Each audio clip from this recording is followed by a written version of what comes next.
Good afternoon, everybody. Hi, Tiffany. Nice to meet you too. Hi. Photobombed you. Wow.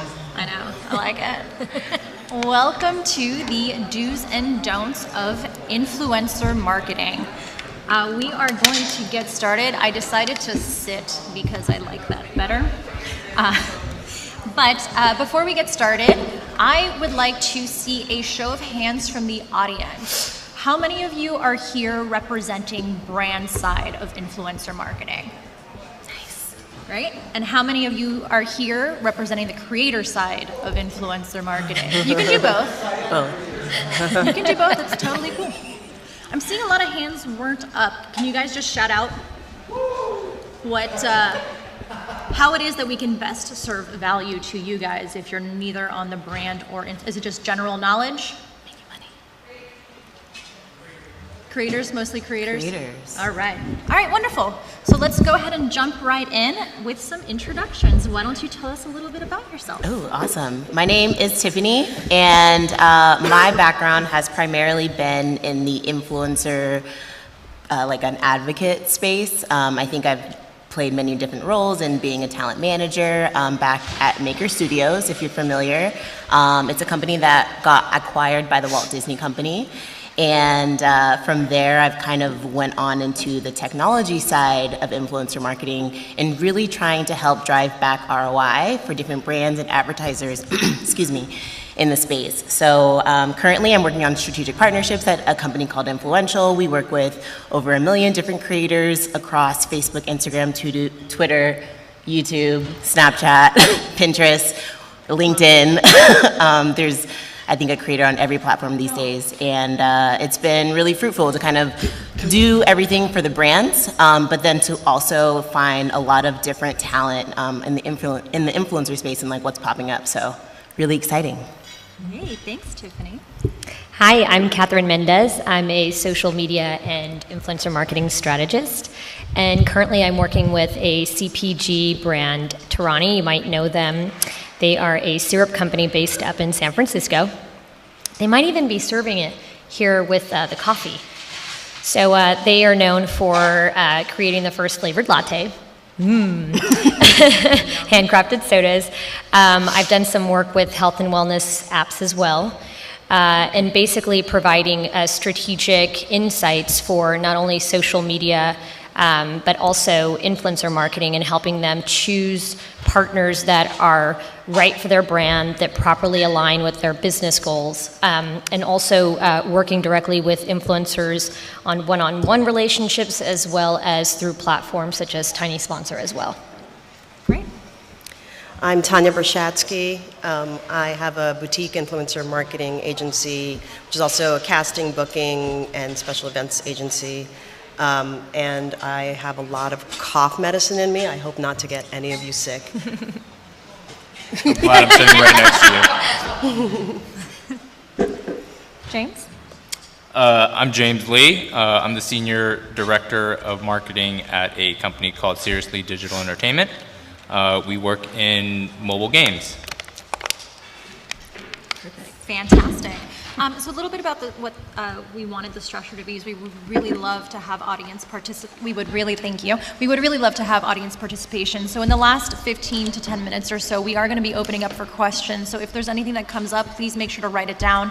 That way we can be sure to give you guys that information. So jumping right in, let's talk a little bit about structuring campaigns properly, including how you select and source influencers. And feel free to jump in at any time. I'll start. So we kind of have a multitude of different processes. With Torani, they are like a mid-level brand, so they do have some market share. Folks know about the brand. They're familiar with the name. So we do get some inbound outreach from influencers themselves. And in the past, I had advocated successfully to create an internal micro-influencer program. So through that program, they actually would email us in a variety of different ways, whether it was through Instagram, whether it was through our info@torani.com email, and they would essentially advocate for themselves. Hey, listen, really love the brand, been using it for XYZ time, and would love to work with you. The other way we've worked with influencers and chosen appropriate partners was through agencies. We had an agency that actually has a pool of influencers that they've sourced and approved. And we would work with an account manager, for instance, explain whatever that campaign's business goals were, and then they would actually select the appropriate influencers in a multitude of different tiers for us to then work with through them. And they provided insights with a campaign overview at the end of those campaigns. And then we've also worked with programmatic platforms such as Tiny Sponsor, where we are actually choosing the influencers ourselves based on audience demographics and making sure that they align with our audiences. And then, sending those creative briefs, sort of very similar to the one-on-one relationship, except now we're able to facilitate those campaigns through a platform that then will report back insights to us. So that's kind of essentially the, 3 different ways. Perfect. I think the answer is the same for all of us. There's a handful of ways we find talent. Excuse me. A lot of the time, we have to go find specific talent for a specific product, and it gets really niche. Like we need, if a brand wants guys who are active with dogs, you have to go find guys who are active with dogs. And we also belong to a couple of groups where there are where agents and managers hang out, and we ask them and use tools. I'm going to stop talking for a second. At Influential, we are a tech platform at our core. We definitely do end-to-end execution as it relates to brands coming to us, brands saying, we want influencers, we activate the influencers. It's really hands-off for them.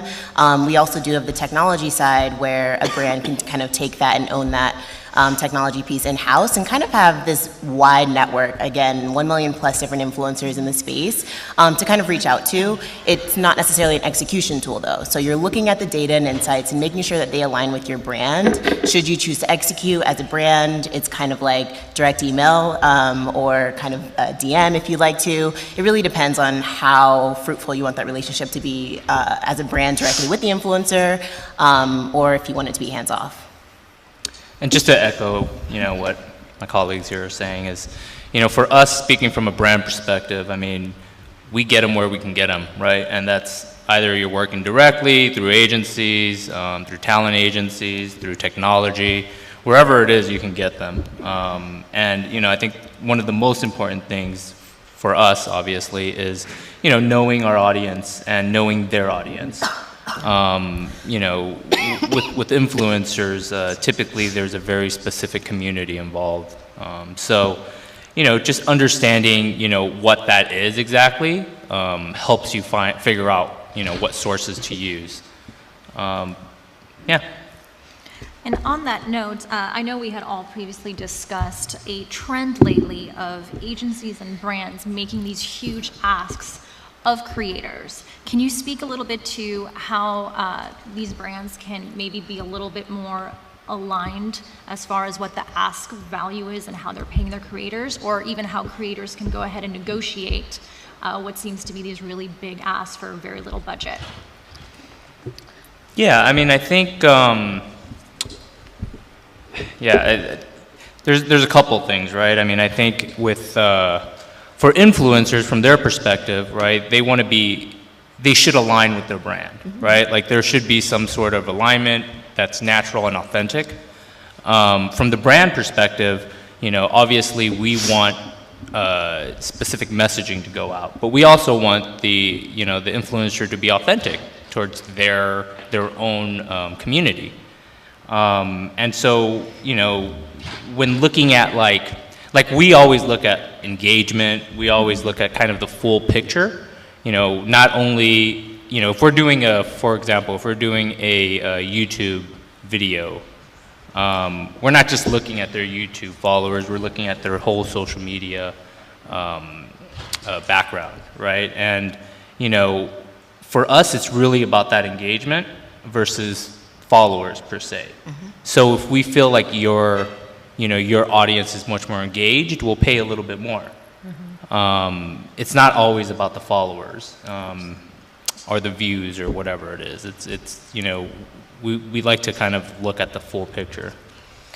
I think it works on both sides, because we've had situations where we have influencers, in kind of elaborating on what you're saying, who come to us and the quality of the content might not be up to our standards, but the price that they're asking for, the compensation they want, is a little bit outrageous.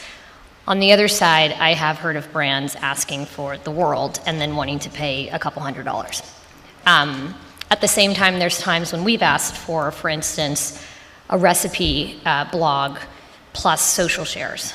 And we offered a specific compensation. One of the benefits of working one-to-one with influencers is that you get to negotiate, right? Influencers ask for a specific compensation, and once you start to develop those one-on-one relationships, you have the opportunity to say, listen, we've been working together for X amount of time, or this is our first project together, this is kind of the budget that we have and we can offer, but what I can give you is a long-term relationship versus working through an agency, which usually it's sort of a one-off or a couple of times a year or whatever, or even on a programmatic platform that can kind of be the situation as well. So I think when you're approaching a brand, number one is you need to look at the quality of your content and also analyze, this is a business for you, right? So if you were in an office creating content, what would you be getting paid? On the flip side, from the brand side, we also understand what it costs to create content. Like, we've all produced videos. We all have worked with agencies or tried to produce it in-house, brought in a content creator to specifically, produce photography for us or recipe videos. So we know what it takes. So now when we go to influencers, we're not going to lowball you, but then we also consider what you're saying. It's a matter of how much influence do you really have over your audience, right?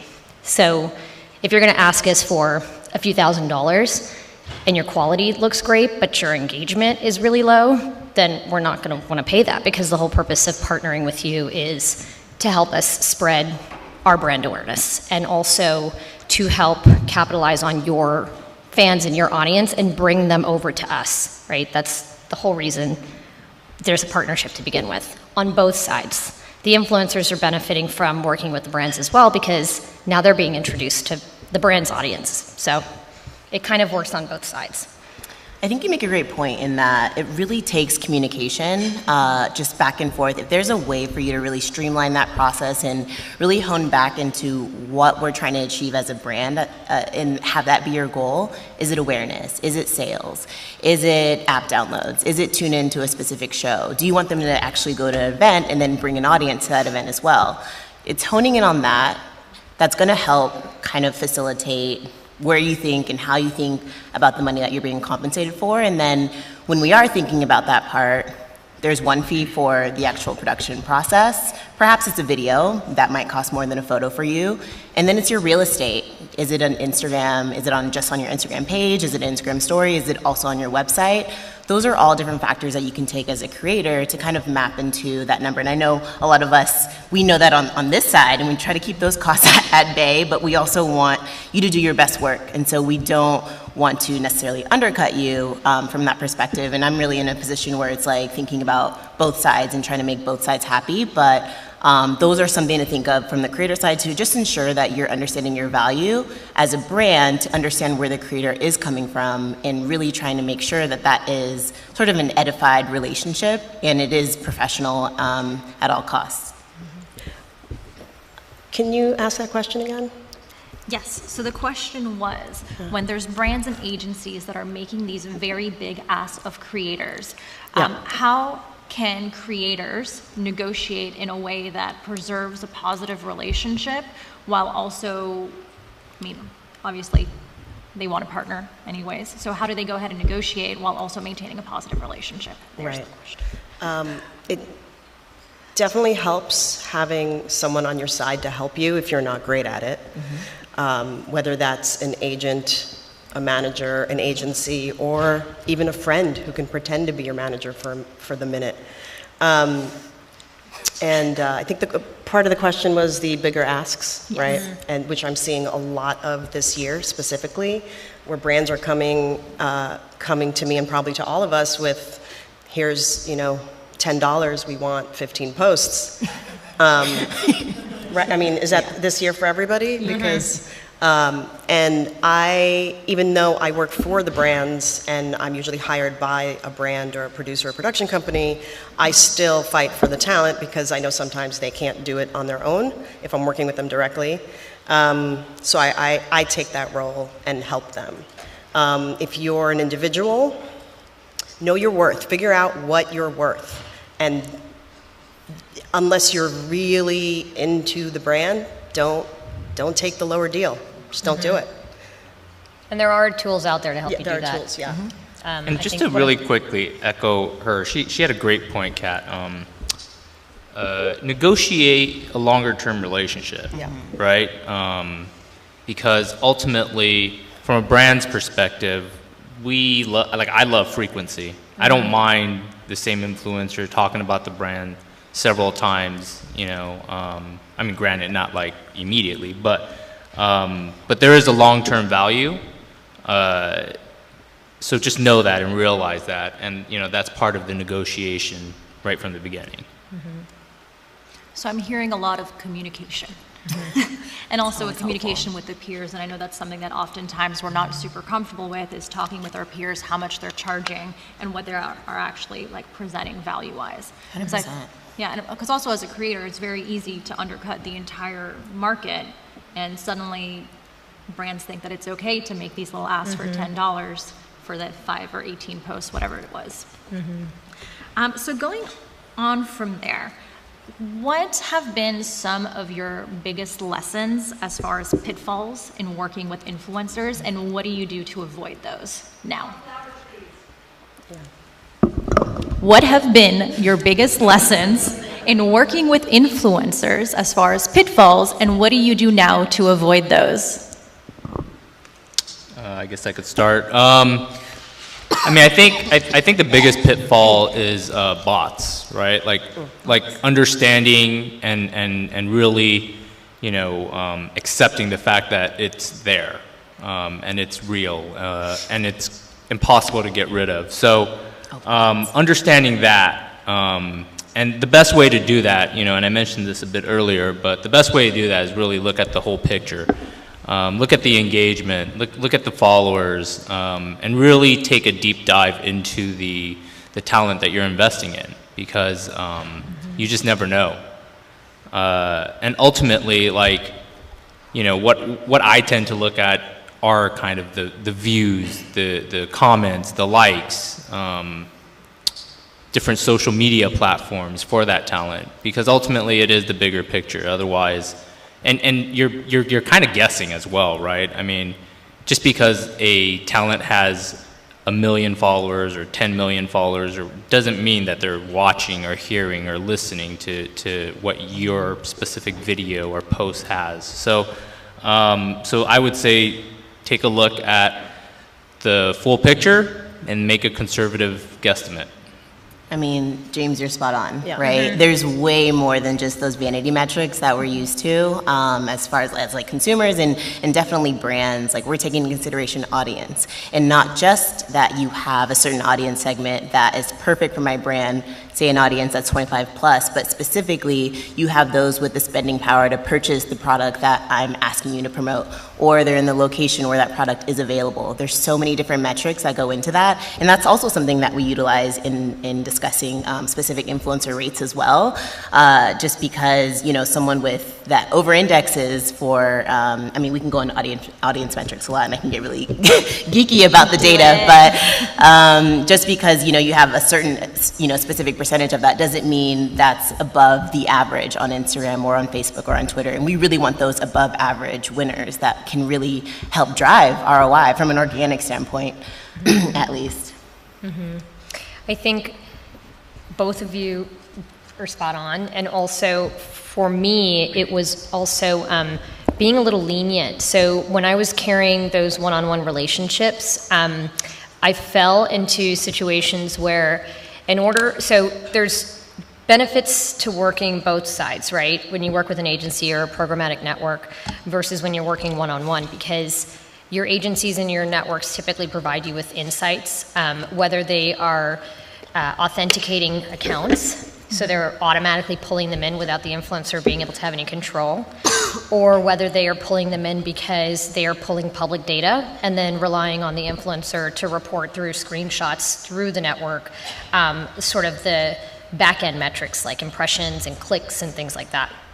When you maintain your one-on-one relationship and you are a mid-level brand and you don't have hundreds of thousands of dollars for technology to support, authenticating accounts and pulling those data metrics, you're relying on your influencers to be honest and to send you screenshots and fill out your spreadsheets and make your life easier. And there were times when, I had these great relationships with people, but they didn't take the job seriously.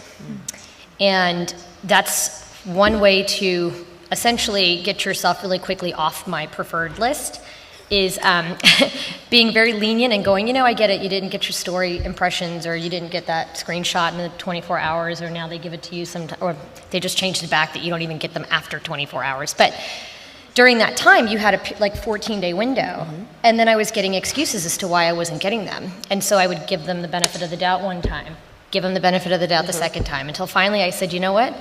I'm paying you to do a job and take it seriously. And if you're not, then we're not going to work together anymore. So I actually have a list now of those that I just stopped working with. But it took me a while to get there. Do you put that in your contracts? Absolutely. Well, and it was always in the contract. It's just that we just were being a little lenient, like, oh, this is our first rodeo, and we're going to, we don't want to be that brand who's just so, I find that when you become friendlier with the talent, they forget it's a job. yeah, they don't do as well of a job. So I don't know 100%. I don't know how to get around that because I love getting friendly with the talent, right? I've worked with them, for 10 years. Yeah. You get friendly enough to get the login. I'm still an admin on 10 people's pages on Facebook. But yeah, so the friendlier you get, the more lenient they think you are, and that's a problem for the client because you can't deliver. And it's unfortunate because it makes you really take a step back and say, well, I guess we're done with that, and now we are just strict by the book, which is not fun for anyone, really. And on the flip side of that, can you give me an example of a time where an influencer surprised you and went above and beyond and just... The opposite of what I just said. Exactly. I've had some, well, number one, and I've said this on panels before that we've sat on, was the thing where they email you and they go, oh my God, I really love your brand, I want to work with you. And they don't link you to their accounts, they don't give you a media kit, they don't tell you who their audience is, they don't do anything. And I look at that and I'm like, if this were a job interview and this was your resume, you wouldn't get the job. So I just deleted those emails. On the flip side of that, I've had amazing influencers that in their initial outreach almost had a booklet of information. This is my audience demographics across all of my channels. This is why I think I would be a benefit to your brand. I've been using it since this, time period, and check out some of the stuff I've already done, content-wise with your brand. And on top of that, when I've worked with them, they're the ones that go above and beyond. They either post more than I've asked for because maybe they didn't reach the numbers that we were hoping for, so now they're trying to make good. And then at the end of the entire campaign, I was given a nice, neat, organized, set of insights that it was amazing. And I was like, oh my gosh, working with them for the next campaign and beyond. And those were the ones that I worked with for all 6 of my campaigns. And those were the ones that performed and blew me out of the water with my client. Yeah, those overperforming, just extra Instagram stories, just because they love it, that's always going to be a bonus. And that just goes back to organic fits, right? We want that ambassadorship. We don't just want one post. We would love for it to not just be transactional because it's good for you, it's good for us as a brand. So definitely helpful. Yeah, I mean, I'm always surprised and pleasantly surprised anytime there's just any proactive behavior. Yeah. Whatever that proactive behavior is. I mean, I think that speaks to your professionalism, and so that's very important. And it's not even in the process of delivering. It's also in the actual content itself. And I'm always surprised that one of the great things about influencer marketing is the creativity, and you know, I'm pleasantly surprised at the creativity that's out there, and because that's what they do, and you know, that's what they specialize in. So that's very important, and you know, I think it's just a combination of all of those things, right? It's the same answer, I think, from all of us, and when they over-deliver, or I had I think it was last year, I had a film campaign for Ingrid Goes West, and one of the talent did I didn't think the film was going to appreciate it, and one of the talent I hired did this hilarious video, I can't even, like, it's not even gonna make sense if I tell you, but, and it was really out of the box, and the brand liked it so much they used her video in all the promotions, so that was, I know. She injected booze into avocado toast to see if it would get her drunk. It went with the film, I promise. You should give it a try. They loved it, and you know, so yeah. So going off of that, how do you, usually as a brand, help guide influencers so that they can make sure that they're meeting the goals and the KPIs that you're looking for? Well, I mean, for me, it's knowing what you're trying to say, right? As a brand, like I want to make sure my messaging is concise and that they understand the messaging. I want to make sure that they actually know the product and they're, in my case, playing the product or playing the game. So I think, yeah, that's probably pretty important. Love any opportunity to get on the phone, get in person. I remember back at Maker Studios, we had sort of not a creator workshop. It was like there was an event in New York. I think it was like New Fronts back at the time, and P&G offered to host a couple of talent in-house that they were going to be activating that year. And it was like, this is a no-brainer. Like, you're going, you need to go to go meet these brands. You need to give them like some information about who you are as an individual, as much as who you are as a creator and what your creative abilities are. Anytime that's feasible is always amazing. Like, and if it can't be in person, a phone call is always nice. Make it a Skype situation, a Google Hangout. To really get that one-on-one sort of collaboration is just key, because you have to understand where they're coming from, and assuming both sides are really buttoned up, right? The brand's like, we have a focus, this is what my focus is. Creators like, this is what I do, this is my wheelhouse. Asking those questions can always be beneficial. That's a really good one. Actually, I was surprised at how many. Like, I was the person that called all of them. When I would start campaigns, I would pick up the phone and this is what we're trying to do. And I was surprised at how many of them said, I've never spoken to anyone I've worked with. I'm like, I want to make sure I'm talking to a real person.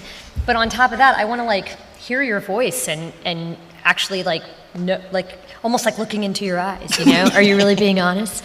So that leads me into the other part. Honesty is the best policy. Like, know your audience, know what you have to offer, because we're always going to want the data, and it's always going to speak the truth. So in the world of bots and fake accounts and all that stuff, even though it's getting cleaned up, I don't think it's ever really going to go away, and we're always going to figure it out. So don't let us have to, approach that line. Like, just be honest, be upfront, and know your audience. That's the biggest thing. We're relying on you to let us know that you are a good partner for us based on our business goals. So come to us with information that aligns with that. And helping talent deliver, is that I was a producer for a very long time, so I try to help the talent creatively if they need it, and I help guide them to make sure they deliver what the brand needs. And for some people that's very helpful, for some people don't need it. So that's one of the things that I like to do to make sure they deliver what the brand needs. I mean, it really sounds like every creator is its own little enterprise and their own little brand and entrepreneur. So it really needs to be approached kind of business to business rather than business to individual. Like, they need to know their metrics, they need to know their brand, they need to know their audience, they need to have all this kind of business acumen to go in and be able to negotiate. And that's at any size creator, like from nano influencers, are we using that? To those celebrity stars. Like, if you understand yourself as a business as a small business owner, if you will, even that's going to be extremely helpful. I mean, as you mentioned, it is like a job. It's a job interview. You want to be buttoned up. You want to be professional. It's fun, of course. It's influencer marketing. We're not necessarily heart surgeons over here, but as buttoned up as you can be is only going to be more helpful. And one thing that we didn't mention on both sides, the brand, create really great creative briefs that outline everything that your campaign is looking for, all of your business goals, all of the rules that you want them to follow. And from the influencer side, read the brief. Like, read the brief from beginning to end. We even had someone recently, we're just executing a new campaign, and we wanted to make sure that, number one, that the influencer had access to a specific retailer to purchase the product, and number two, to make sure that that influencer had influence in areas where the specific retailer was, so that they could drive traffic to the retail store, because we just launched a new product. And we had 2 people respond, one from Portugal and one from Colombia. And they were like, they accepted the campaign, right? And then they were emailing us saying, hey, we don't seem to have that retail store here. How can I purchase the product? Well, you can't participate in the campaign. Like, come on, people. That's hard. So, yep, okay, hey guys. Questions? Actually, I have two. One is if they're providing value. I work in travel. I'm a travel student since there for 17 years on PBS, but now I'm getting into the social media, and I'm not bringing my crew and all the rest. And I'm kind of just started, so I only have like 32,000 followers on Twitter. And I only have like 8,000 on Instagram, but I have like a 7% response rate. So it's pretty good. So I'm just curious, where is the balance? Because that's obviously not a lot of people or whatever, but destinations always want me to come there. At what point do you go, okay, I'm going to come there, but then I also want you to give me $500? I mean, it helps my brand to keep creating the content that they're hosting me and doing all that stuff.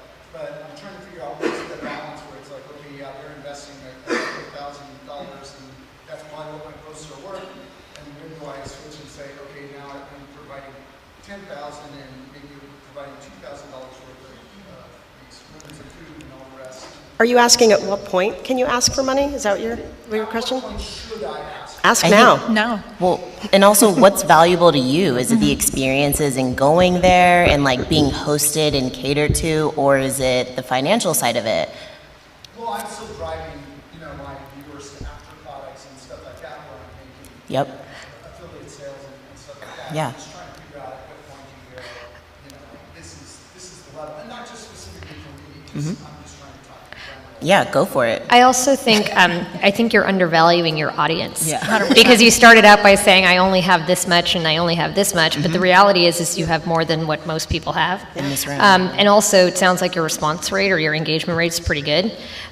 What you can do, if you are concerned that your numbers, your vanity audience numbers are not magical enough to have someone come to you and say, we want to pay you, because brands don't typically do that necessarily. I would suggest then putting a proper media kit together that also talks about, I don't know, a percentage of sales that you're getting from your affiliate, your conversion rate, how many people are clicking on your links for any sort of travel-related places that you're sending people. If you're doing polling and you ask people, hey, how many of you ended up going to this place? And, those are all screenshots to be taken and used in your media kit. We already do that. In fact, we get it. Like, we'll all go to a place and literally there'll be 10 people that are like, I want to book and stuff like that. And we're just kind of moving to the area now where it's like we don't want to go to a destination unless we have some of these things lined up so that they can actually book right then. But I found it very interesting that we found a lot of resistance from hotels, because what I want to do is offer them like, okay, if they're going to book at this hotel as soon as we get there, I want you to offer them like a 10% discount or something, or like, a couple glasses of wine when you arrive or something like that, so that they can really track it. And I found that, especially with boutique hotels, which I kind of prefer, that they've been a little resistant. Ask them for promo codes so that you can show promo code redemptions. Maybe it's not, there's a multitude of different ways, but you also have to put your own proposal together and say, this is what I'm worth. Yeah, This and is what I just- require. Sorry, just to add to that, I mean, you can also do kind of a cost per acquisition type of model, right? Like, you don't have to do, a cost per view or cost per 1,000 or whatever, or set price, like, you can prove it, right? You can say, put your money where your mouth is, and, every time I acquire somebody for you, through a promo code, through, I don't know, clicks on a link, whatever that may be, pay me for it, right? And as the brand, the brand's gonna know, hopefully, what that worth is, right? So I think that's a great way to start off, is like, do a cost per acquisition type of model.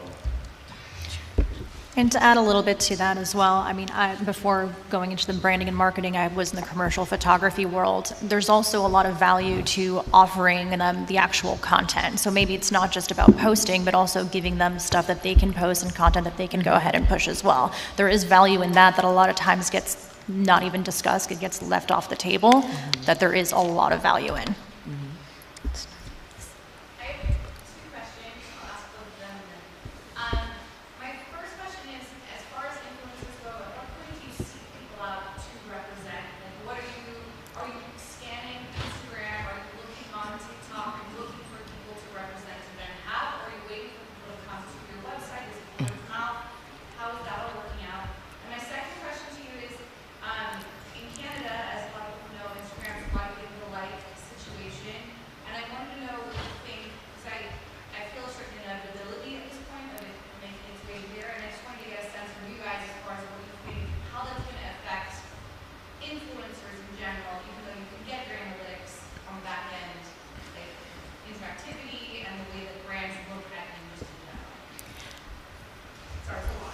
As a network, I know, just to answer the first question, we're constantly scanning and trying to see who's up and coming, who's cool, who's out there. By meeting people at events like this, always a great excuse to learn more about that individual and look at their content, and definitely have them be another candidate for brand pitches that make sense. So there's that part. As far as like data is concerned, there's more than just likes. I guess I can just say that to start. And I know we can see that from a reach perspective, like that is gonna make a difference, but I think quality is really gonna be really telling, however that plays out. Same thing for your question number one. We're constantly looking, whether it's through our listening tools, who's talking about us that maybe we're not even aware of. We also are perusing like Instagram and TikTok and all of those channels as well. And then we obviously have the inbound. So I would always encourage anyone to reach out to their favorite brands that they're already using, that they're not currently working with. And then about the like thing, I'm actually really excited about that. I'm like really, really, really excited about that. I think it's definitely going to encourage more authenticity. I think it will also get rid of all of the blogger boost groups and all that stuff that was inflating numbers, which was detrimental to our success. Because if we were working with an influencer to reach a specific audience, and at the end of the day, it was a bunch of bloggers that were interacting with their content, then what benefit does that have to the brand? So I think what's going to happen is it's going to weed out a lot of what you would call your fakers, and it's going to reward the people that actually have influence, which is who we want to work with. And I think it's beneficial for those people out there that work really, really, really hard, who've been doing this for years and years and years, and it's been their job. There's, some of the top influencers that people are looking at going, how do they have 1 million followers? They've been doing... MySpace launched in 2003, guys, okay, or 2004. Right? And so this social media now has been around for a long time. And so these people that were all sitting around going, oh my God, how did they do that? They've been doing this for so long. It wasn't an overnight thing. They weren't getting paid back then. This just happened 8 years ago? We started paying people. This is the new sort of entertainment marketing, like product placement, celebrity endorsement industry now. It's just switched into digital. So I'm excited about it. Cool. To kind of build off of that, actually. I don't represent anybody, so part one, I can't answer. I don't seek people out for representation. I seek them out for campaigns, and probably in a similar way that everybody else does. And I'm not excited about the likes, but now that I've heard the lack of thereof, now that I've heard her talk about it, now I might be excited. Yeah. I mean, I don't know how it's gonna, we don't know how it's gonna shake out, right? Right. So I'm just gonna wait and see. I have no idea. With the testing, they've actually seen an increase in engagement because of it. Yep. Because no one's looking at the, Yeah. At the it's not lights, just yeah. about, oh, I only Right. have 100, how do I get more? It's actually, Yeah. people want to see your stuff. They're going to interact with it. Quality, always. To kind of build off of what you were just saying about MySpace and these creators that have been in the game for a really long time, how important is it for influencers to diversify their platforms? Oh, I mean, it's just like anything else. I mean, it's just how important is it for brands to innovate? It's the same thing. You know, if you're just constantly posting the same stuff all the time and going, why am I not growing? Why don't I have any, you know, it's because things change, our interests change, we get older. If you started out when you were 20, the stuff that you're posting at 30 is probably going to change, and the stuff that you're posting at 40 is probably going to change. And so you need to, you know, acclimate to the environment, what's going on, whatever's happening in the world. And people's interests change overall, right? Sometimes we were all just interested in hair and makeup, and maybe now we're interested in a little bit more social good, right? So I think it's of the utmost importance. I think for creators, I always like the 3 swipe rule. Go on your Instagram page, swipe 3 times. If all I'm seeing is selfies, I'm gonna be really upset. Unless you're a makeup brand, maybe that's really honing in on how to do a specific winged eyeliner, maybe that's it. But I wanna see you with other people, I wanna see food, I wanna see you. And that's maybe really specific to like lifestyle, which seems to be in like a huge category. But if you are specific to foods, like different types of foods, I wanna see the food up close, I wanna see it in different shots, different things like that. So the 3 swipe is always a great rule of thumb. And as far as platforms go, do you guys look at diversity of platforms that each individual creator has as well? Ooh, like Yeah, the I mean, Pinterest. be the where your blue- audience is, right? Yeah, Yeah, exactly. Be where your audience is. I mean, you know, we live in a world now where there are several platforms, and your audience could be split, could be on all of them, but don't screw it up by not being somewhere where you potentially have people that love you. 100%. I know we had another question in the way back then, did we? Wonderful. Perfect. Well, if I can ask a second one. On Instagram, I get about 100 comments a day and 100 private messages a day that I answer personally. And that's all more time that I can spend on Instagram and still produce a TV series. So I have a production assistant that helps with all the people that don't get comments and stuff like that, the hundreds that do. Coming in, you know, especially if they're like doing 2 or 3 likes or stuff like that, where they go in and they like some of their content back, especially if it's travel related. Is that a bad thing? Or No. What is your feel on that? It's not bad. Easy answer. It's not considered like, I know what a bot is, but I mean, you don't put that in the same category as being a bot. No, I mean, I think it's better than no response. Right. Absolutely. Right? Like the alternative is not responding and alienating those people. Yep. So I'd say good job. Yeah, when we do like sentiment analysis of like comments, we do take into consideration like positive, negative, and neutral, but then also advocacy and whether or not like certain sentiment is coming from the brand itself and or their audience, and so that's always being considered anyway. But for your audience, it's not bad. I think that's great for you to be responsive to them. And by the way, there's no influencer out there answering every single Right. like response. It's just you're just not capable of doing that, right? That's why people have teams of people. I mean, it's a real time like investment. Yeah, no. Back there, we have another question? Thank you. For a prospective client, customer, what are the things that you look for before you decide to contract with or hook up with that particular potential customer? Like a brand or an influencer. I know we're on both sides. Who's the customer? Yeah, in terms of your customer, Who's the customer? Like Like the our own personals. like the talent or the brand. I mean, you do both.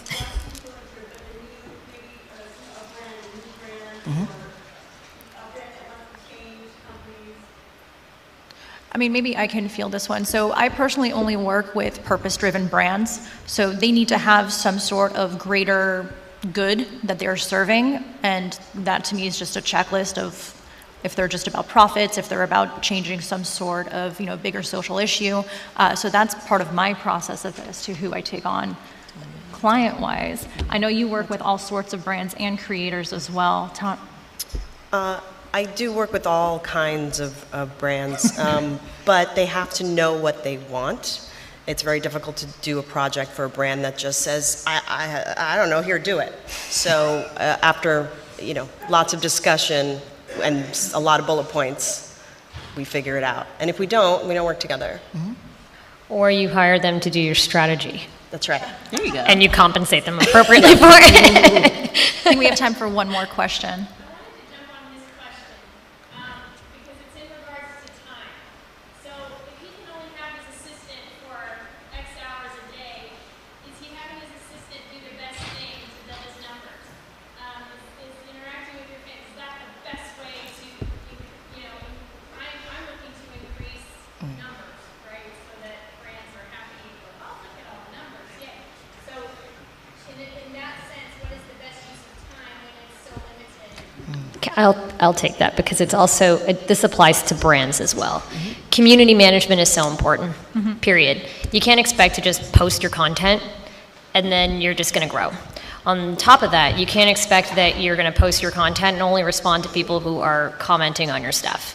Like, you need to actively be out there, putting yourself out there, both brands and influencers, that are in networks that are relevant to what you are talking about, and you need to be interacting with them. So that's, when you go to a party and you don't talk to anyone, do you have any friends? It's just, that's what it's called, social media. We hear that all the time, right? It's called social media for a reason. And if you're not being social and you're just walking into a room and this is who I am and this is what I do and I want you to follow me and I'm so cool and I'm so great and check out my outfit and check out my makeup and check out what I'm eating. And look how cute I look. Yeah, and look how cute I look. I don't want to talk to you. But if you engage with me and ask me, hey, so what do you like to do? Or hey, I noticed that you like bicycles as well. And guess what? I work with this cool bicycle company. Have you heard of them? Things like that. Like, that is, I would say that should be, I don't know, what would you guys say, 40% of your time versus like 60% on content creation, I guess, something like that. Yeah, it's a job, right? It's definitely a job. I couldn't do it.